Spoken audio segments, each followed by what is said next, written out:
os soldados armados, a gente tem esse caso, que é o caso de um alemão. Ele é um adventista alemão. E aí ele passa pelos mesmos problemas. Ele é pacifista, não usa armas, ele era vegetariano e a dieta alemã era totalmente voltada para a comida com porco mesmo. Mas está um pouco baixo. Tá Acho que baixo? você tem que estar. Estava assim, para mim estava um pouco baixo. Acho que você se aproximou mais. Eu ia falar. Quando você perguntou, estava alto, mas daí você começou a falar, ele ficou um pouquinho baixo. Vê se dá para deixar mais pertinho. Tá melhor agora? Tá, mas acho que você não vai conseguir ficar segurando, né? Então deixa eu tirar aqui. Vamos ver se sem o microfone fica melhor. Agora, tá melhor? Para mim tá. Acho que tá bom, né, Malu? Oi, Malu, bem-vinda. Vê aí, Tô ouvindo bem aqui. E aí, Tá Vitor, bom. melhorou? Tá ótimo. Melhorou. Pois vamos lá seguir. Então, esse Franz Hessel, ele foi convocado pela Alemanha de Hitler para lutar na Segunda Guerra Mundial. E ele sofreu muito, porque ele era pacifista, ou seja, não usava arma, e ele era vegetariano, e também a cultura alemã é uma cultura muito de comida suína, e ele não comia na guerra esses alimentos. Ele foi até apelidado de comedor de cenoura e leitor da Bíblia pelos colegas. Tem um episódio lá que é sensacional, porque era no auge da guerra, a Alemanha estava vencendo a guerra, todo alemão achava que a Alemanha ia vencer a Segunda Guerra Mundial, e eles foram comemorar a invasão à Rússia. A tropa dele, a companhia dele, foi comemorar o início da invasão russa. E aí, quando estava todo mundo lá celebrando a vitória alemã, Franz Hessel foi, soltou e disse: a Alemanha nunca vai vencer essa guerra. E aí foi uma confusão. Aí os superiores dele pegaram ele e levaram para o capitão, que era o líder da companhia. E aí juntou os superiores e o capitão e perguntaram a Franz: mas que história é essa de você dizer que a Alemanha... Ele era alemão, viu? Um alemão dizendo: a Alemanha não vai vencer essa guerra. Aí sabe o que foi que o Franz fez? Ele abriu a carteira e ele tinha um folhetim da igreja explicando o capítulo 2 de Daniel. Aí ele disse: está vendo isso aqui, ó? Esses são os impérios que vão existir no mundo. E é por isso que a Alemanha não vai vencer essa guerra.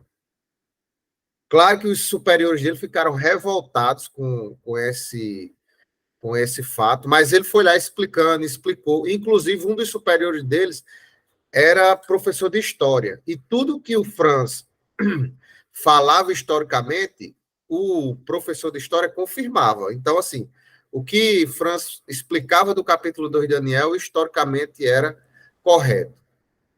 Eu sei que no final da história, o capitão da companhia mandou todo mundo sair e disse: Franz, vai ficar só eu e você aqui nessa sala agora. Saiu todo mundo, ficou o Franz e o capitão da companhia. Sabe o que foi que o capitão disse? Ele disse: Franz, a partir de hoje, você vai guardar combustível suficiente para que a gente consiga voltar e escapar quando a Alemanha estiver perdendo a guerra. E Franz fez justamente isso. Ele ficou guardando gasolina. Era a Alemanha avançando para a Rússia e ele guardando gasolina para conseguir voltar. Era a Alemanha avançando e eles já estavam bem na frente. Quem conhece um pouquinho de Segunda Guerra Mundial, da história, sabe que foi na Rússia que a Alemanha começou a derrota. E a derrota lá foi muito grande. E os russos começaram... Quando a Alemanha invadiu a Rússia perdeu todas as batalhas. Só que chegou numa cidade chamada Stalingrado, que aí teve uma reviravolta na guerra e os alemães começaram a perder. E quando eles começaram a perder, os russos começaram a perseguir os alemães para matá-los ou prendê-los. E adivinha só, Franz e os seus superiores foram salvos porque naquele episódio ele guardou a gasolina, o combustível, e eles tiveram combustível para conseguir voltar para a Alemanha.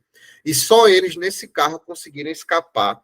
Todo o resto da companhia ou foi morta ou foi aprisionada e se perderam. Então, para vocês verem como é incrível a confiança na profecia, Franz tinha confiança e absoluta certeza no que estava escrito na profecia, e o que foi que isso levou?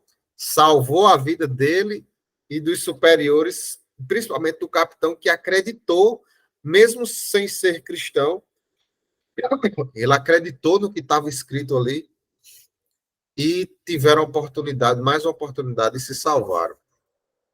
E agora a gente vai entender o que Franz explicou para esses alemães, dizendo: a Alemanha não vai vencer essa guerra no auge do triunfo alemão. E a gente vai entender por que a Alemanha não ia unificar a Europa, porque a ideia do plano de Hitler era a unificação da Europa, ia ser o Império Mundial, mil anos de paz, era o que Hitler pregava. E essa paz mundial iria surgir a partir da unificação da Europa por causa da Alemanha. A Alemanha ia unificar a Europa. Então, vamos entender aqui Daniel capítulo 2, que é o sonho do rei. Passa aí, Desirê. O sonho do rei. Então, vamos ler todo mundo junto aqui. Qual foi o sonho do rei Nabucodonosor? Que sonho foi esse? O verso 1 começa assim, ó.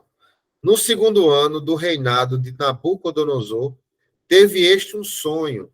O seu espírito se perturbou e passou-se-lhe o sono. Então o rei mandou chamar os magos, os encantadores, os feiticeiros e os caldeus, para que declarassem ao rei quais lhe foram os sonhos. Eles vieram e se apresentaram diante do rei. Disse-lhes o rei: tive um sonho, e para sabê-lo está perturbado o meu espírito. Olha o que é que acontece aqui com Nabucodonosor. O cara tem muito poder, né? Quem aqui já passou por isso? Acho que todo mundo já passou por isso. Sonhou, acordou e não lembra do sonho. Pode ser que o sonho seja algo muito incrível, você fica naquele pensamento.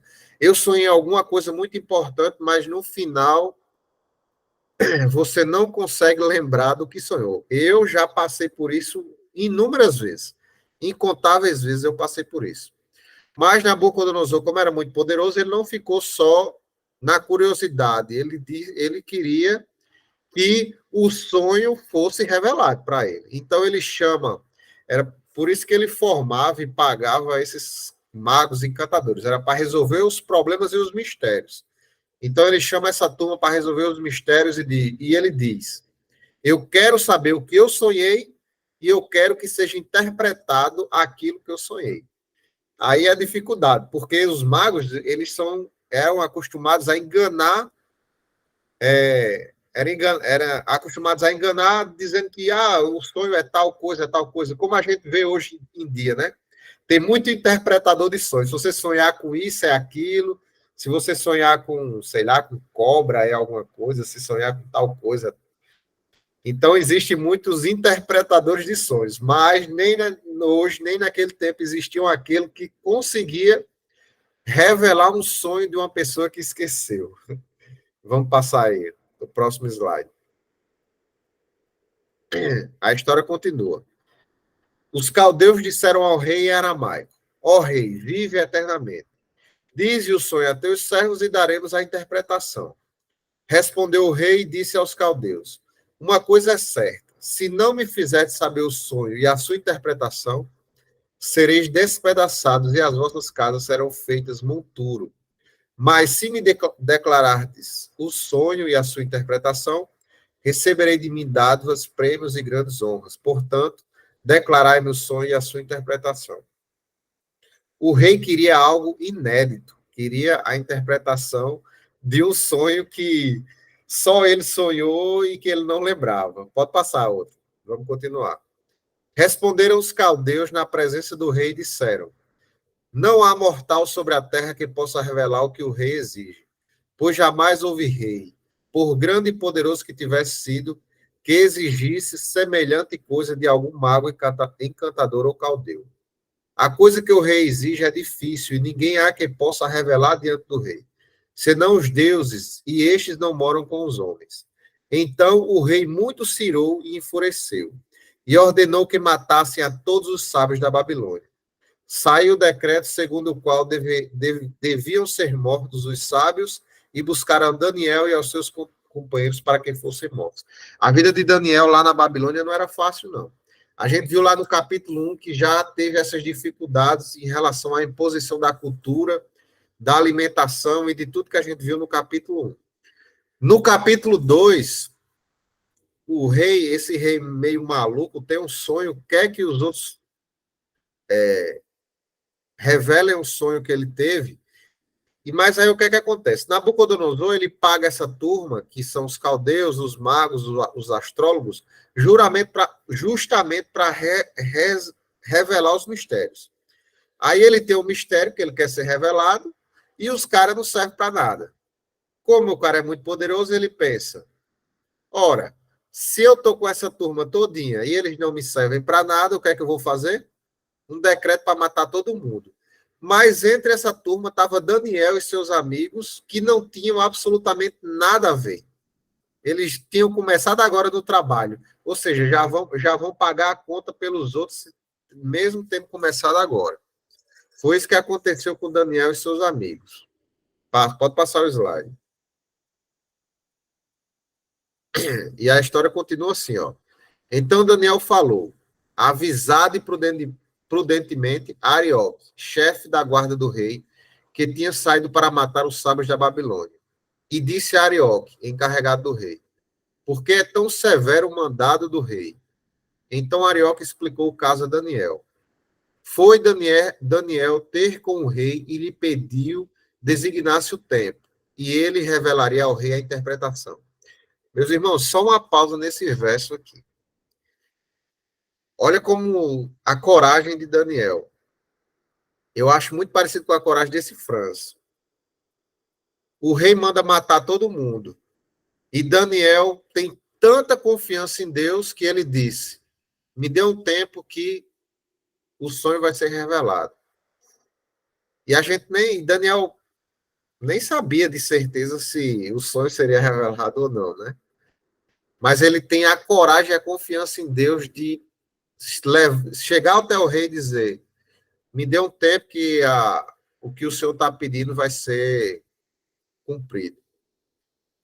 E aí no verso 17 diz, então Daniel foi para casa e fez saber o caso a Ananias, Misael e Azarias, seus companheiros, para que pedisse misericórdia ao Deus do céu sobre este mistério, a fim de que Daniel e seus companheiros não perecessem com o resto dos sábios da Babilônia. Outra coisa interessante é que Daniel, ele também não vai buscar soluções sozinho. Eu acho muito bonito que ele primeiro tem amigos cristãos, e esses amigos se unem, e em oração eles pedem algo impossível. E é interessante também eles buscarem a Deus e terem a confiança em Deus para realizar algo que é impossível ao homem. Isso já é mais comum, né? Nós geralmente buscamos mais a Deus nas causas impossíveis, né? Nós deveríamos buscar a Deus em todo momento, mas aí era uma causa impossível que nós deveríamos buscar, e eles foram buscar a Deus. Pode falar, Val. Boa noite a todos. Marcos, eu queria fazer uma parte só lá no final, mas eu não queria deixar passar despercebido. Não deixa passar, não. Eu queria correr o risco de esquecer. Eu queria fazer só um comentário lá de trás, que é o seguinte. Primeiramente, a gente parece que essa cena, como se fosse um filme ou uma peça de teatro, começa com o rei. Mas, na verdade, não começa com o rei. Porque a gente vê, quando a gente chega no final de toda a cena, a gente percebe que o sonho já é dado por Deus. Porque não é um sonho qualquer. Não é um sonho assim do que eu sonhei do nosso dia, a reorganização dos pensamentos, entendeu? Ele é um sonho profético. Então, é uma revelação. Então, quem está por trás desse sonho é Deus. Isso é a primeira parte que eu queria fazer. Só são 3, é bem rapidinho. A segunda parte que eu queria fazer é o seguinte, meu amigo. Daniel, ele vivia como escravo. A gente fica pensando que ele vivia num palácio, que ele vivia numa... Não, ele vivia como escravo. Daniel não sabia se no final do dia ele viveria ou morreria. Ele não sabia, porque você percebe desde do capítulo 1 e agora nessa cena que o camarada está fazendo as atribuições deles cotidianas e chega um decreto de morte. E a gente percebe que isso é algo muito cotidiano. Tanto é que a resposta de Daniel aí tem uma palavrinha aí que é muito sutil, né? Mas ele fala com certo tato. Ele vai falar com certo tato. Ele está falando e até pedindo um favor. E o terceiro ponto, e eu queria só dar esse enfoque que ele vive como escravo. E eu queria só trazer isso um paralelo para o nosso dia de hoje em dia, porque hoje em dia, muitas vezes, a gente tem dificuldade de passar um período curto de tormento. Imagine passar uma vida toda de servidão ou de escravatura. Somado a isso, aí é o terceiro ponto que eu finalizo, Marco, que é o seguinte. Daniel, ele aprendeu, ou já era dele, ou ele já sabia antes, eu não sei, mas ele literalmente vivia única e exclusivamente dependendo de Deus. Não é? Tanto ele quanto os amigos dele. Meu amigo, olha, quer que eu viva, quer que eu morra, quer que eu coma, quer que eu faça qualquer coisa, eu vou depender única e exclusivamente de Deus. Então, eu queria alavancar essas 3 cenas, tá? Primeiro, a cena principal desse capítulo não é Nabucodonosor, é Deus, porque foi Deus que deu isso para Nabucodonosor e conhecia o perfil dele, sabia qual ia ser o desenrolar das coisas. Segundo, Daniel tinha uma vida de merda, desculpa a expressão, tinha uma vida muito ruim, que ele vivia como escravo. Ele não sabia se ele ia estar vivo no final do dia. E o terceiro ponto é, ele aprendeu, ou ele já sabia, não sei, a viver e depender única e exclusivamente de Deus. Obrigado, Marco, pela parte. Muito bom, Walter. Muito bem colocado, me fez até lembrar uma coisa que realmente isso aí é bem interessante. Pode falar, Desirê. Não, eu fiquei em dúvida nessa questão, porque para mim que ele vivia no palácio, recebendo a comida do que o rei comia, e ele estudava com os sábios de lá também, né? Porque ele era príncipe. Então, não sei se essa escravidão era tão escravidão como a gente imagina. Eu acho que tinha acho que outros que foram, mas os que não eram príncipes eram tratados pior, mas ele eu entendia que não. É porque é o seguinte, dizer, o conceito de escravidão que eu estou aplicando aqui é o seguinte, ele não tinha direito, porque o que é escravidão? Você é servo do outro e o outro... de fazer o que quer. Sim. Você não tem a liberdade. Inclusive, ele não tinha direito sobre a própria vida, que é entendeu? Ele não era torturado fisicamente como a escravidão que a gente conhece no Brasil. Mas ele era torturado psicologicamente, porque era o seguinte, se você fizer algo que não está de acordo com o que o rei quer, você vai morrer, independente de qualquer coisa. Tá entendendo? Entendi. Entendi. Apesar da comida dele ser bonita, apesar da comida dele ser gostosa, a cama dele apesar ser de estar no palácio, né? Apesar de estar no palácio, mas ele comia o que o rei queria, ele respirava, vestia o que o rei queria, o rei tirou o nome dele, tirou tudo que ele tinha e falou, sua vida não é mais sua, é minha. É verdade. Entendi, faz sentido mesmo. É esse tipo realmente de escravidão. Walter fez lembrar uma coisa que foi o que a gente conversou também na aula passada, quando a gente falou de Salomão, por que Salomão caiu, e a irmã Silvia, que eu nem sei se está no estudo hoje, ela colocou uma coisa assim que foi brilhante para mim, que é, Daniel, ele viveu uma vida de dificuldades, e isso fez com que Daniel não relaxasse, como Salomão relaxou, porque Salomão teve a vida de rei, e essa vida de rei fez com que Salomão experimentasse várias coisas no mundo, e ele se afastou e se esqueceu um pouco de Deus. E essas questões que Walter colocou aqui, esses pontos que fazem com que a gente entenda por que Daniel é uma figura tão admirada, mas a gente tem que entender também porque ele era tão dependente de Deus por causa de tantas dificuldades. Às vezes a gente reclama tanto do crisol, né, Walter? Reclama tanto das dificuldades que nós, como cristãos, enfrentamos, mas a gente muitas vezes não sabe que isso é que nos fortalece na fé e nos faz nos apegarmos mais a Deus. E além dessa questão das dificuldades da vida de Daniel, Daniel era um homem, como a gente já leu aí, que confiava plenamente em Deus, ele tinha plena confiança em Deus. Daniel, ele tinha amigos que se relacionavam com Deus, ou seja, ele tinha bons amigos que se relacionavam com Deus. Ele orava a Deus pedindo as coisas, então, quando ele se encontrava numa situação de dificuldade, ao invés de buscar soluções nele próprio, ele buscava a quem realmente tem a solução, que é o nosso Deus. E, além de tudo, a gente vai ver que Daniel era um homem humilde e que sabia quem é Deus e também quem era ele na história. E a gente vai ver Daniel agora exaltando a Deus e não se exaltando, porque nós também, hoje, muitas vezes, Deus faz tudo e nós nos exaltamos como se o mérito fosse nosso. Nós vivemos num mundo hoje de meritocracia, então nós exaltamos muito os próprios méritos. E olha o que é que Daniel faz quando o mistério é revelado, porque o dom é de Daniel, de ter a interpretação e a revelação do sonho. Mas olha quem é que Daniel exalta. Vamos lá no verso 19. Então foi revelado o mistério a Daniel numa visão de noite. Daniel bendisse o Deus do céu. Disse Daniel, seja bendito o nome de Deus, de eternidade a eternidade, porque dele é a sabedoria e o poder. É ele quem muda o tempo e as estações, remove reis e estabelece reis.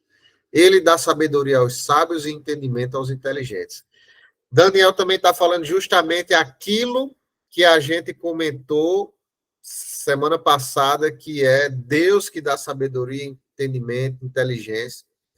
E também é Deus que realiza tudo. E como o Walter também bem frisou, que também foi muito bom, o sonho foi dado por Deus, é uma revelação de Deus a Nabucodonosor. Então, Deus tinha preparado esse momento de aflição e angústia para Daniel. A gente tem que entender isso. Daniel estava sofrendo isso por causa de um sonho que Deus revelou a Nabucodonosor. E não só isso. A gente vê todo o poder de Nabucodonosor, a gente vai chegar lá nesse ponto ainda na passagem bíblica, mas eu queria já antecipar com vocês, já que a gente falou sobre esse tema, que também quem deu poder a Nabucodonosor foi o próprio Deus. E está lá em Jeremias, capítulo 27. Vamos abrir aí a Bíblia? Vamos usar a nossa ferramenta aí, mas vai ser uma das poucas passagens que nós vamos ver fora de Daniel hoje. Jeremias, capítulo 27. Eu vou aproveitar esse gancho aqui e vou ler aqui o verso 5 até o verso 7. Quem não achou ainda, anota e lê depois. Mas eu vou ler aqui para vocês. Jeremias, capítulo 27, verso 5, diz assim, ó. Eu fiz a terra, o homem e os animais que estão sobre a face da terra, com o meu grande poder e com o meu braço estendido, e os dou àquele a quem for justo. Agora eu entregarei todas estas terras ao poder de Nabucodonosor, rei da Babilônia, meu servo. Nabucodonosor, servo do Deus Altíssimo. E também lhe dei os animais do campo para que o sirvam. Todas as nações servirão a ele, a seu filho e ao filho de seu filho, até que também chegue a vez da sua própria terra, quando muitas nações e grandes reis o fizerem o seu escravo. Deus que levanta Nabucodonosor. É interessante também outra coisa, a gente vai ver mais lá na frente, que eu apostaria que Daniel conhecia esse trecho de Jeremias para falar do poder que Nabucodonosor tinha. Vamos adiante aí. Eu não sei se o meu slide nessa parte tinha a foto da estátua. Eu acho que tinha, né? E aí não está aparecendo. Deixa eu aproveitar essa aqui. Passa a outra foto, Desirê, lá no final. Tem outra imagem da estátua. Vê se ela não aparece, né? Volta. A estátua não vai aparecer. Volta, pode voltar. Só ela caindo ali. Volta. Pode voltar. Essa é onde estava, né? Não, pode voltar. Volta. Isso. Estava aqui, né? Isso. Vê se tu tem como pesquisar aí, Desirê, para mostrar. Tá. É a estátua do sonho de Daniel.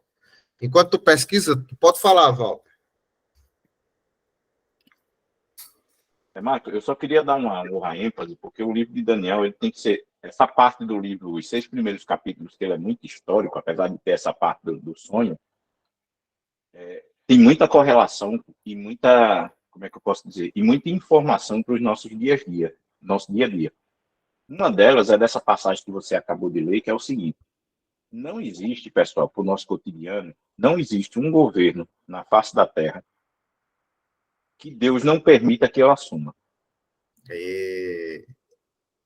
Não existe um governo na face da Terra que Deus não permita que ele assuma. Independente se era o plano original de Deus ou não. Como, por exemplo, Deus não queria que Nínive fosse destruído e falou, olha, se arrependam para que o mal não aconteça. Deus não queria que o povo fosse cativo para a Babilônia, mas isso aí é até outra questão histórica. Mais trazendo para o nosso dia a dia, que é o que eu sempre gosto de trazer para devolver a palavra, Marcos. A gente tem que ter muita sabedoria, mesmo em tempos que são muito controversos, para a gente conseguir entender as permissões e os desígnios de Deus. Entendeu? Porque a gente pega o próprio livro de Jeremias que estava lá, Jeremias ele tentou alertar o povo de que, olha, pessoal, o rei Nabucodonosor é uma permissão divina, e as pessoas têm uma dificuldade, muitas vezes, Marcos, da gente entender quando Deus está permitindo determinado tipo de circunstância por sua infinita sabedoria, o seu infinito amor, o seu infinito tudo, entendeu? A gente tem muita dificuldade de interpretar. Então, eu só queria fazer essa colocação em cima dessa passagem de Jeremias que você leu, que não existe um governo na face da Terra que Deus não permita. Eu não estou dizendo que Deus concorda, ou foi Deus que colocou. Estou dizendo que ele permite. Entendeu, Marcos? É verdade. E aí, para a gente chegar no sonho, o sonho é isso aqui, ó. É o melhor resumo. Quem não leu o livro, os capítulo 2 de Daniel, eu aconselho que leia, mas eu vou resumir aqui o que é o sonho.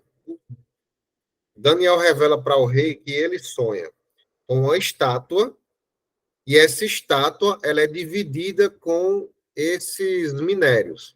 Então, o sonho é uma estátua que é formada pela cabeça de ouro, pelo tronco e os braços de prata, pela cintura aqui de bronze, pelas pernas de ferro e pelos pés formados de ferro e de barro.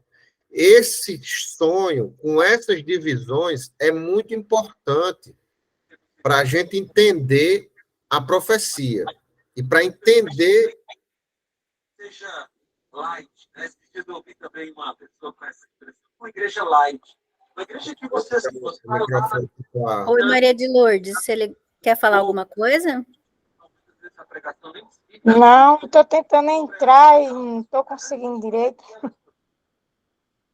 Eu vou fechar teu som, então, porque tá atravessando aqui, tá bom? Ah, tá bom, então. Desculpa. Pronto. Vamos lá. É muito importante a gente entender essa sequência e essas divisões, porque essas divisões elas vão perdurar por toda a profecia de Daniel. Então, a gente tem que entender que a profecia, ela divide a história da humanidade, a história, toda a história, até a volta de Jesus, em 5 impérios mundiais. E aí, depois a gente vai ver que vem uma pedra que destrói todos esses impérios, tem uma foto lá na frente. Mas a gente tem que entender que são 5 impérios mundiais que constituem o sonho. Uma cabeça de ouro, um peito e braços de prata, a cintura de bronze, pernas de ferro e pés com ferro e barro. Essa é a estrutura dos impérios mundiais. Não há mais impérios fora desses 5 impérios aqui. Eu não vou trazer para vocês quais são os impérios, porque eu vou deixar que a palavra fale. Então, o que a palavra revelar aqui no capítulo 2, eu vou dizer, olha, a palavra revelou que os impérios são esses, mas nós não teremos todos os impérios revelados no capítulo 2. A gente vai ter alguns impérios revelados. Mas a gente tem que entender, quando a gente for lá para frente, que a divisão de impérios do mundo é cabeça de ouro, braços e peito de prata, cintura de bronze, perna de ferro e pés de ferro e barro. São esses 5 impérios aí. E é interessante também outra coisa profética para a gente entender Apocalipse. A pedra, ela atinge os pés de ferro e barro. Então, nesse império de pés de ferro e barro, é que a pedra vem e destrói todos os outros reinos, como a gente vai ler aqui no livro de Daniel. Então, o que a gente precisa entender no sonho de Nabucodonosor, profeticamente hoje, é entender que é 5 divisões de império, e não há outros impérios. E aí eu vou ter que explicar uma coisinha para vocês em relação à história. Porque já me perguntaram assim, mas e o Império Otomano? Mas e o Império de Gengis Khan, lá da Mongólia? Mas o Império, as dinastias chinesas? Os impérios, as dinastias japonesas? É o seguinte, a Bíblia, ela está centrada no povo santo, ou seja, naquela região do povo santo. Então, todos esses impérios tiveram participação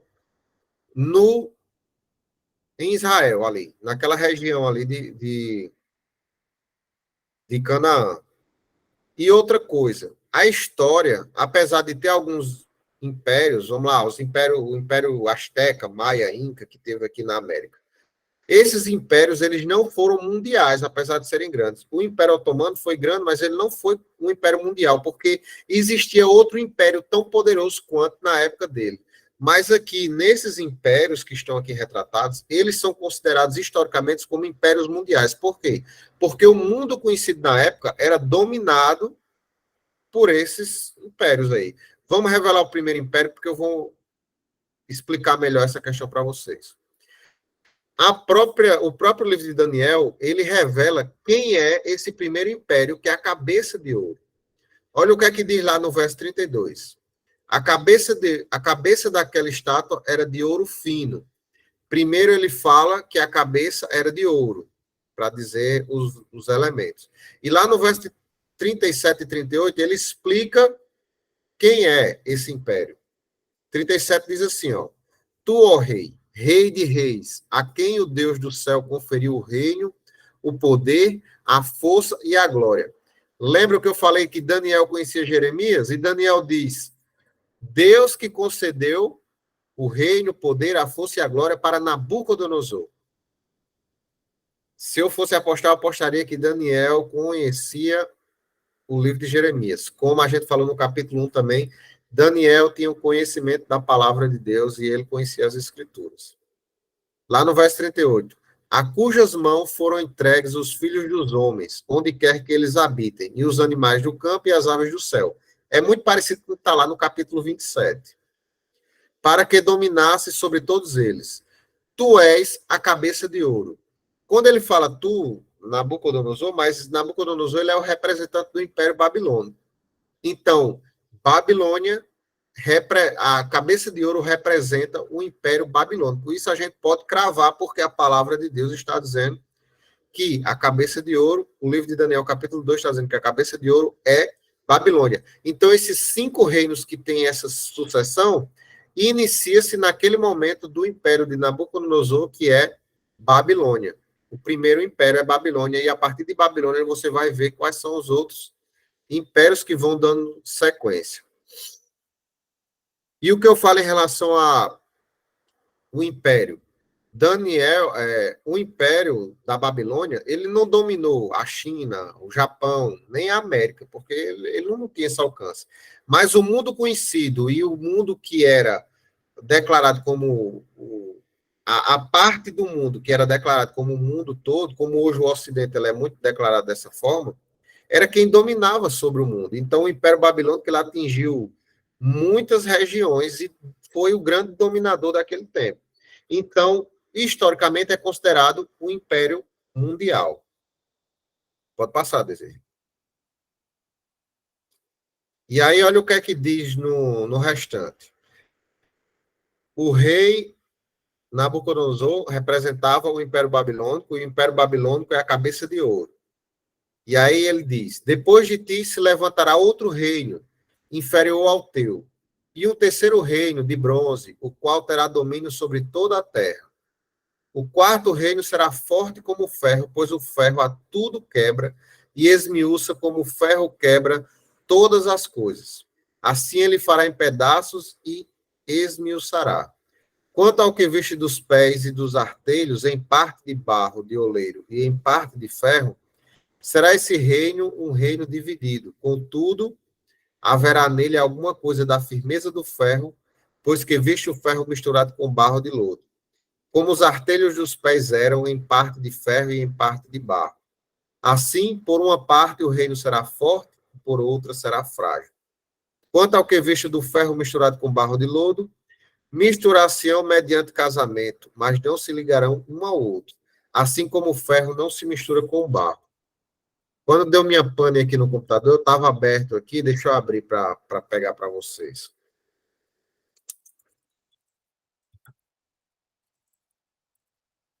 Eu queria ler para vocês essa parte da profecia.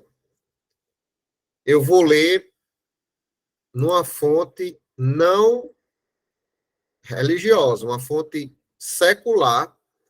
E olha o que é que ele vai falar sobre a união a tentativa de união de um império através de casamento. Deixa eu pegar aqui.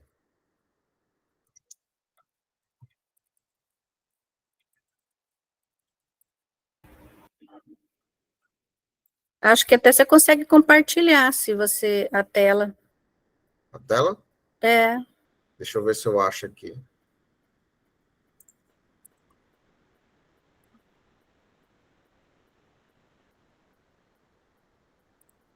Então, vamos lá. Vamos tentar compartilhar. Eu posso colocar aqui? Pode. Ali na flechinha, eu vou parar minha apresentação e daí entra a tua. Estão vendo aí a tela? Tá abrindo já. Agora sim. Aqui a gente tá, ó, acho que é o portal MSN, Uhum. e ele fala aqui sobre casamentos da realeza que mudaram a história. Eu vou falar sobre uma mulher aqui, a Rainha Vitória. Deixa eu pular aqui para a gente chegar. Que ela tinha um plano, olha o plano aqui, a Rainha Vitória na foto. Eu não sei se eu estou passando muito rápido, mas eu vou mais devagar aqui. A Rainha Vitória tinha um plano de paz. Olha o que é que diz. A Rainha Vitória e o Príncipe Alberto apresentaram um plano único para manter a paz e a unidade na Europa. Que plano era esse? Eles tiveram 9 filhos no total e ainda mais netos. Durante a vida, eles organizaram dezenas de casamentos entre seus descendentes e outros importantes membros da realeza europeia. Vamos só alguns exemplos aqui de casamento. Ela tentou casar sua filha primogênita, a princesa Vitória, com o príncipe... Tentou não, ela casou com o príncipe Frederico, rei da Prússia.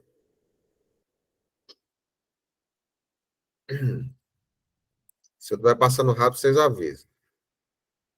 O filho dela, o príncipe Arthur, se casou com outra realeza prussiana, a princesa Luísa. Era a tentativa de ligar a Grã-Bretanha com a Prússia, que era o Império Alemão. A princesa Alice se casou com Luís IV e tornou-se a Grã-Duquesa de Hesse. E aí ela foi juntando. Deixa eu pegar outra aqui. Vários e vários casamentos. E aí ela tentou casar a filha com um casar russo, ou seja, ela queria unir agora a... Eita, peraí que eu saí aqui. Ela queria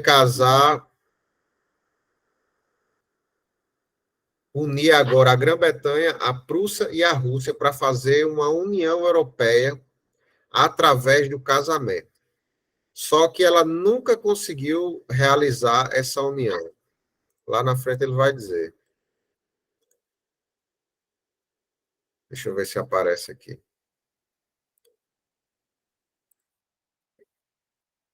Ele vai falar aqui, mas nunca conseguiu se unir. E aí termina quando a Rússia ela é dominada ali em 1881 e acaba com o Império Russo. Outra fonte aqui, deixa eu mostrar para vocês. Está aparecendo aí o estado de Minas? Não, ainda não. Então, vou esperar um pouquinho. Uhum. Então, a gente viu ali no MSN a tentativa da Rainha Vitória de unir a Europa através de casamentos. Você tem que apresentar essa guia. Ah, foi mal. Vamos ver lá Peraí. em cima. Deixa eu colocar ela agora. Uhum. Acho que agora aparece. Aí. Apareceu? Uhum. Olha o título, Estado de Minas. Essa é antiga, é de 2017. A história do sonho europeu em 7 capítulos. O sonho europeu de se unir. A União Europeia, criada lá ele fala aqui, ele vai falar que as várias tentativas de união da Europa através da história. Eu vou pulando aqui. A primeira, Império Romano. O Império Romano tentou unir toda a Europa sobre o Império Romano. Depois do Império Romano veio Carlos Magno, um rei franco, que tentou unir toda a Europa também na sua época. Foi o Sacro Império Romano. Tentou unir, não conseguiu. Depois dele veio Carlos V, tentou unir também a Europa. Isso aí em 1515. Depois de Carlos V, veio Napoleão Bonaparte. Napoleão Bonaparte conseguiu conquistar quase toda a Europa, mas na Rússia, mais uma vez, ele também perdeu. Tentou até se juntar em casamento para unir forças na Europa, mas ele não conseguiu unificar a Europa por causa da Rússia e da revolução que teve na Rússia.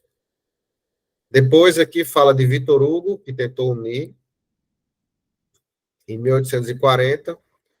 E, por fim, Adolf Hitler, que foi a história que a gente contou no início. Adolf Hitler tinha um sonho de unir a Europa sobre a Alemanha nazista. E também na Rússia, igual a Napoleão, a União Europeia não se concretiza. E o último também, a União Europeia, que começa em 57. Sabe o que é mais interessante nessa reportagem de 2017? Em 2017, a União Europeia só faltava a Inglaterra. Aliás, a Inglaterra fazia parte da União Europeia, mas faltavam alguns países. Só que esses países iriam aceitar a União Europeia, como a Grécia. Só que quando os outros países, os países do leste europeu, aceitaram entrar na União Europeia, misteriosamente a Inglaterra resolveu sair da União sem explicação. Eu lembro até que era o primeiro-ministro Boris Johnson, e eles resolveram sair da União Europeia, e isso é incrível. Quando a União Europeia realmente ia se tornar toda a Europa, a Inglaterra diz, não, eu estou fora agora da União Europeia, sem nenhuma explicação. Aliás, nós temos a explicação, né? Mas o mundo não entendeu o que foi que aconteceu ali. Coloca lá, Desirê, de novo o slide. Como a profecia diz, aquilo se cumpriu. Eu acho isso extraordinário.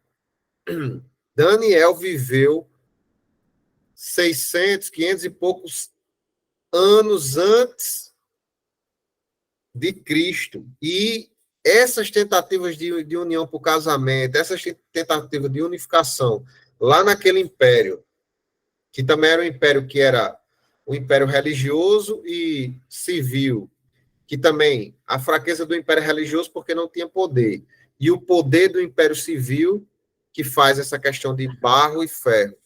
E eles tentam se unir, tentam unificar e não conseguem unificar. A história mostra claramente que tudo aconteceu conforme estava revelado ao rei Nabucodonosor, sei lá, 570, 580 anos antes de Cristo, e hoje a gente vê a história contada e acontecendo conforme está nas Escrituras Sagradas. É por isso que o rapaz aqui, o Franz Geisel, sabia que a Alemanha não conseguiria unificar a Europa, porque ele com certeza leu esses versos aí de Daniel, dizendo esses países, essa Europa nunca vai se unir. Não haverá esse império unificado no final da história. Pode passar, o próximo. E aí, mais uma vez, a gente vê a estátua, para a gente recapitular que são 5, aí, infelizmente não dá para ver, mas pode passar, pode deixar, Desirê, pode pular o outro. A gente vê que são 5 elementos. E também, a profecia vai nos revelar outra coisa também interessante que acontece, que é essa pedra. Olha o que é que diz lá no verso 44. Mas nos dias destes reis, o Deus do céu suscitará um reino que não será jamais destruído. Este reino não passará a outro povo, esmiuçará e consumirá todos estes reinos, mas ele mesmo subsistirá para sempre. Como viste que do monte foi cortada uma pedra sem auxílio de mãos, e ela esmiuçou o ferro, o bronze, o barro, a prata e o ouro. O grande Deus fez saber ao rei o que há de ser futuramente. Certo é o sonho e fiel a sua interpretação. A interpretação do sonho é que haverá um reino, que é essa pedra, que sai de fora desses impérios mundiais, e ele acerta os pés de ferro e de barro, e ele vai destruir não só os pés, ele vai destruir todos esses reinos. E tudo agora será um reino único e um reino eterno. E que reino é esse que representa essa pedra que vem destruir os reinos mundiais? Passa aí, Desirê. Eu trouxe aqui algumas citações, porque eu vi há um tempo atrás, e eu achei muito interessante. Jesus, ele pregou muito sobre o reino que ele estava para trazer. E eu trouxe aqui alguns exemplos do reino de Deus que Jesus tanto pregou e disse que estava próximo no tempo que ele veio.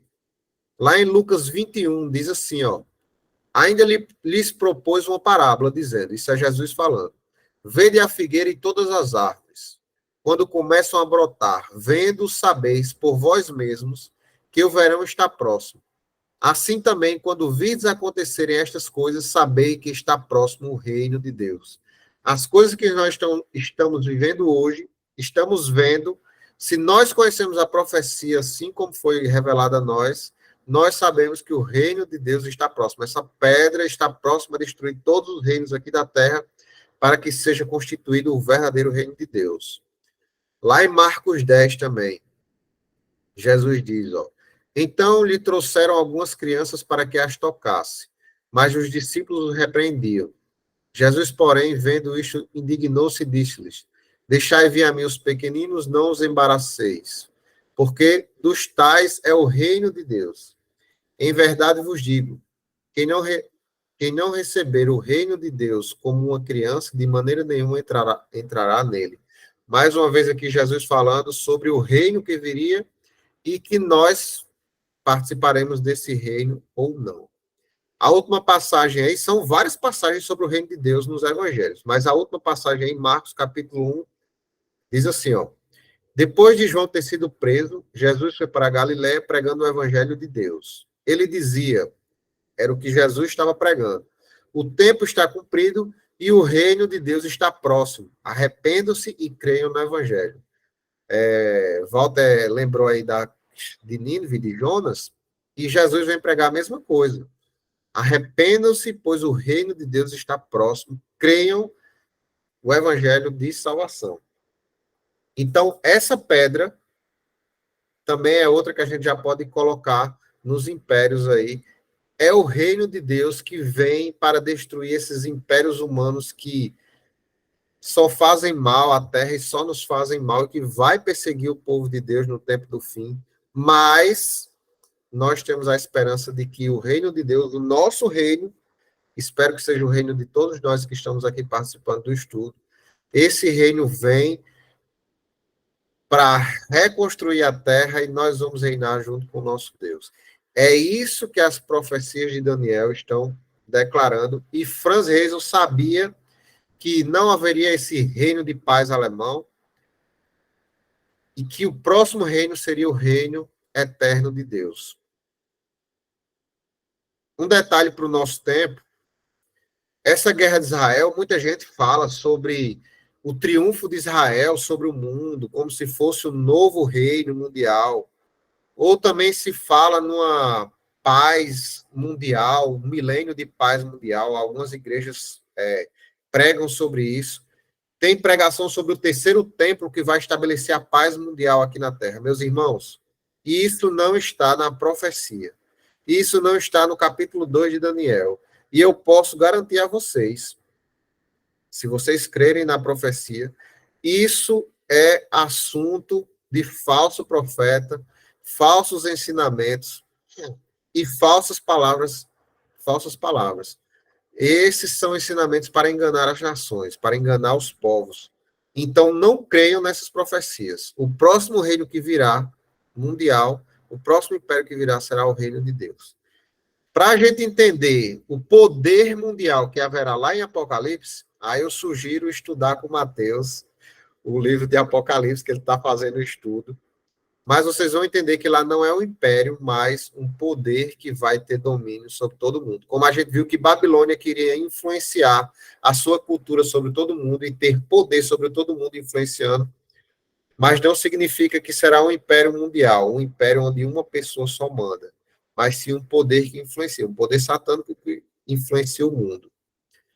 Mas eu não vou confundir vocês. Não haverá império mundial, mas serão impérios divididos, e lá em Apocalipse a gente vai ver isso. O próximo poder, o próximo império será o reino de Deus. Pode passar. E aí a gente vê também que Deus tem um propósito na vida do rei, ao revelar esse sonho. Esse rei é teimoso, a gente vai ver mais na frente, quem conhece o livro de Daniel sabe que o rei Nabucodonosor ele é teimoso, mas, no fim das contas, Deus é exaltado nesses momentos. Então a gente tem que entender outra coisa. Não era para Daniel isso. Não era por Daniel. Era para exaltação de Deus. Tudo é para exaltação de Deus. Outra coisa que eu queria trazer, antes da gente concluir, quem gosta da lição da Escola Sabatina, e eu recomendo para vocês o estudo da lição da Escola Sabatina, a gente viu sobre os dons. E os dons são usados, os dons do Espírito Santo são usados para a salvação das outras pessoas, que é a nossa missão. E o dom de Daniel, da revelação dos sonhos, a revelação e a interpretação dos sonhos, não foi um dom para a salvação de Daniel somente. É um dom dado por Deus para a salvação dos amigos deles, que iam todos morrer, para os inimigos deles, que eram os magos, os astrólogos e aqueles outros. Então, Daniel, o propósito do dom de Daniel é um link que eu faço com a Escola Sabatina. Quem não fez a lição da Escola Sabatina, vá fazer, revise esse dia aí, eu acho que foi hoje ou ontem. O dom que foi dado a Daniel é para a salvação das outras pessoas. E esse dom e revelação do sonho de Daniel também é para Nabucodonosor. E Nabucodonosor faz uma afirmação que para mim é chocante, que é o reconhecimento do Deus de Israel. Ele diz assim, ó, o rei de Israel disse a Daniel, certamente o Deus que vocês adoram é o Deus dos deuses e o Senhor dos reis. Ele é quem revela os mistérios, pois você foi capaz de revelar este mistério. Então o rei engrandeceu Daniel e lhe deu muitos e grandes presentes. Ele o pôs como governador de toda a província da Babilônia. Também o fez chefe supremo de todos os sábios da Babilônia. A pedido de Daniel, o rei pôs Sadraque, Mesaque e Abdenego como administradores da província da Babilônia. Mas Daniel permaneceu na corte do rei. Olha como Deus trabalha. Deus também queria que o nome dele fosse engrandecido pelos alguns dos seus filhos da nação, remanescente, por esses 4 aí representantes. Então, Deus também faz com que Daniel e seus amigos prosperem para quê? Para que Israel não seja esquecida no Império Babilônico e o nome de Deus seja exaltado lá na Babilônia, apesar de idolatria, apesar da escravidão, apesar de todas as dificuldades, o nome de Deus é exaltado pelos seus servos. Da mesma forma que acontece com nós hoje, onde nós estivermos, por pior que seja, não por nós mesmos, mas por Deus, nós podemos engrandecer, adorar e exaltar o nome de Deus onde nós estivermos. E é dessa forma aqui. Entendam, Deus pode criar circunstâncias difíceis para que o nome dele seja exaltado através de você. Se sinta alguém privilegiado por ter essa oportunidade que Deus nos dá. E não se lamente porque você está passando por dificuldades. Mas exalte o nome de Deus, porque pode ser, como Daniel, uma oportunidade. E Deus também vai fazer você prosperar apesar dessas dificuldades. Amém? Então, Está aberto aí mais uma vez para pergunta, para alguma dúvida, ou então para deixar algum ponto aí que eu... Amém, amém. Top! Depois da sua esposa, eu sou sua segunda fã. Deus seja louvado, querido. Obrigado, Isabel. Isabel, eu também estou na fila. Pois é, eu digo a ele, eu digo, Andréa, Marcos para mim é como se fosse meu irmão. Verdade, mas ele é seu irmão. Ele é, mas assim, é como se ele fosse meu irmão biológico. Entendi. E eu olho para ele assim, quando ele tem esses momentos, é como se fosse a irmã admirando o irmão, sabe? E assim eu fico muito feliz por ver o crescimento dele e pela dedicação dele, e através dele ajuda, né, a gente a entender. É verdade. Eu gostaria aqui só de comentar também que o irmão lá de Jericó, lá do sertão, está aí com a gente. Conheci eles na igreja lá em Jericó, muito, muito bom de ver vocês aqui no estudo. E eu sou do sertão, minha família é do sertão, eu fui passar férias lá e fui muito bem recebido lá na igreja de Jericó. Estou feliz porque vocês estão aqui, viu, Van? Valeu pela participação. Sim, Walter levantou a mão, pode falar, Walter.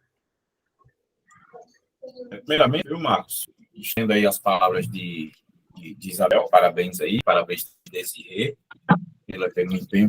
Eu queria só alavancar também, Marcos, só para finalizar, uma outra coisa que eu fiz muito de Daniel, que é o seguinte.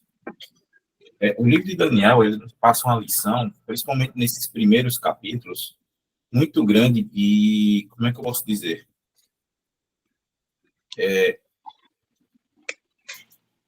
De determinação, entendeu? E de Daniel. Já imaginou, como o Desirê falou, pô, mas ele era um príncipe. Aí é pior ainda, já imaginou? Daniel era um príncipe, foi levado cativo, teve seu nome alterado para nomes pagãos, só para deixar bem claro, Nabucodonosor, eu peguei aqui, significa o seguinte: pré-dirigida ao deus Nabu, por proteção, para você ver o tamanho do paganismo que era, enquanto os nomes hebraicos era para elevar e dignificar o nome através, né, para Deus, esses não, eram nomes ridículos. Mas o que eu queria trazer aqui é o seguinte, que Daniel, mesmo em cativeiro, ele tentou levar uma vida normal, uma vida de administração, né? Ele era um funcionário público da época, ele era um servidor público, servia para servir aos interesses do rei, e fazia isso com uma grande maestria, porque foi passando reinos, foi passando gestores, né? E ele foi continuando, mas nem por conta disso ele deixou de servir a Deus no seu dia a dia. E eu acho que eu queria trazer esse paralelo, entendeu?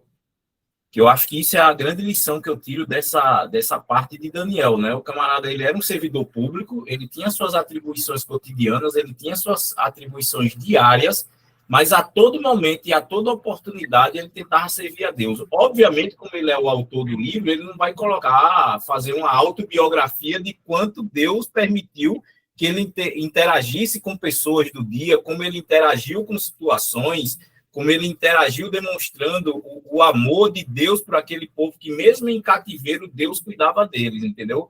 Então, eu só queria finalizar dizendo o seguinte, que Salmos lá, 23, ele deixa muito bem claro na vida de Daniel, né? Mesmo no vale da sombra da morte, não temas porque eu sou contigo. E se teve uma pessoa que incessantemente vivia no vale da sombra da morte, era Daniel, né? Que até para a cova dos leões, o camarada foi, sempre continuou e manteve tanto servindo a Deus como nas suas atribuições do cotidiano, né? Que ele era um servidor público, né? No caso, a serviço do rei. E aí eu queria pegar essa lição para a minha vida e queria externalizar isso aí para os amigos também. De externo, tá todas as congratulações aí que Isabel fez. É interessante, Walter, que tu também me fez lembrar outra coisa em relação a Daniel, que muitas vezes a gente, como cristão, fica pensando, como é que eu posso fazer isso? Como é que eu posso fazer aquilo? Como é que eu posso levar o nome de Deus? E Daniel, não foi ele que foi, a ação não foi de Daniel, mas foi a ação, algo que aconteceu e Daniel teve que agir. Ou seja, Daniel reagiu ao acontecimento. E muitas vezes a gente fica pensando em agir quando, na verdade, a lição até nos fala sobre isso também, que é, nós precisamos ter comunhão com Deus, para que quando as coisas acontecerem, você está preparado para realmente fazer o que é a vontade de Deus. E muitas vezes você quer agir, mas você não tem nenhuma comunhão com Deus, e, na verdade, você nem exalta Deus, e você ainda passa por situações que complicam sua vida. Então, o cristão, é uma dica que eu dou, o cristão não precisa estar correndo atrás de realizar as coisas.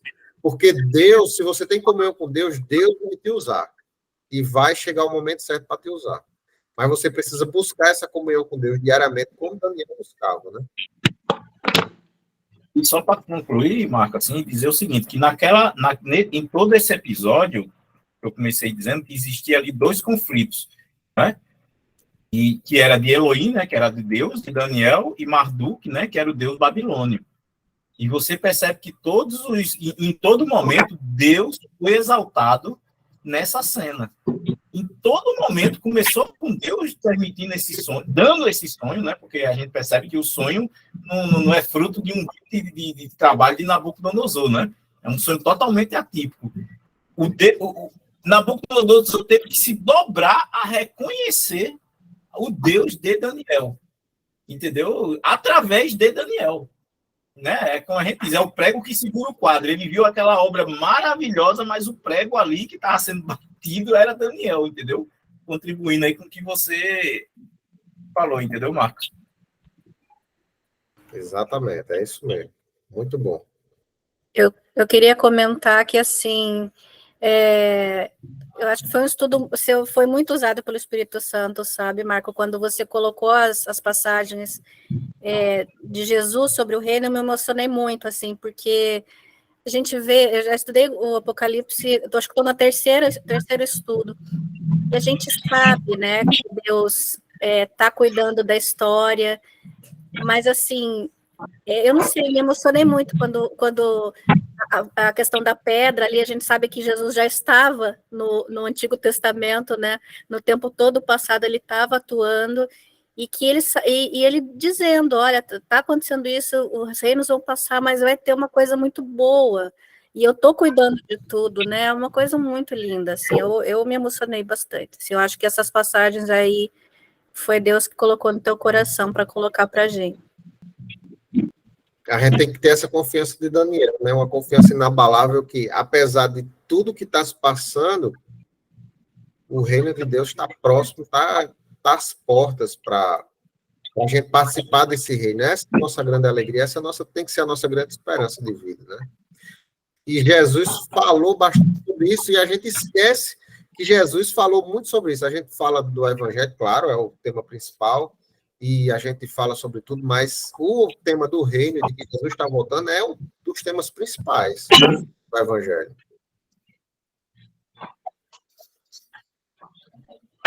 Irmãos, mais alguma colocação? Senão nós vamos orar, encerrarmos e nos vemos quinta-feira que vem, no capítulo 3.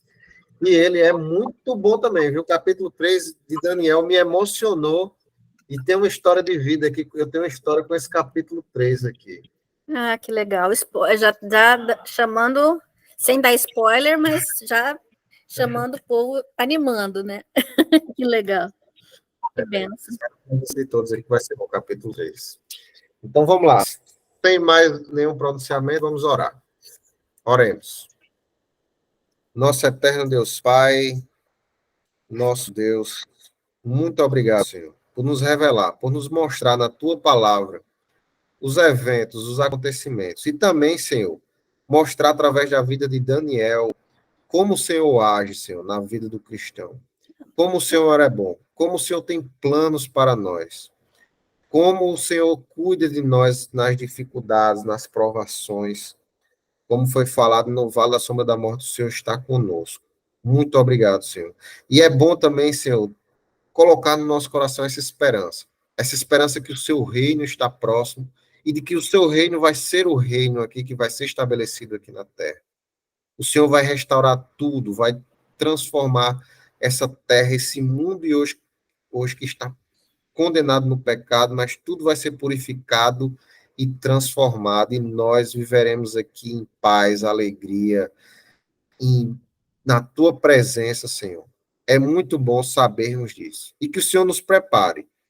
É um preparo diário, é uma comunhão diária contigo, para estarmos contigo ao teu lado, juntos, Senhor, nessa nova terra restaurada, nesse reino perfeito, onde não haverá mais dor, não haverá mais lágrima, não haverá mais sofrimento, só alegria e bênçãos ao teu lado. Que estejamos todos lá, Senhor. Nos abençoa e nos dá sabedoria e entendimento, assim como o Senhor deu a Daniel. E nós te pedimos isso em nome de Jesus. Amém. Amém, amém. Glória a Deus. Amém, amém, amém. Amém. Marcos, comentários, então. Eu também li esse Arrasou. livro, ó, também. Já leu, Malu? Já li. É bom, muito né? bom esse livro.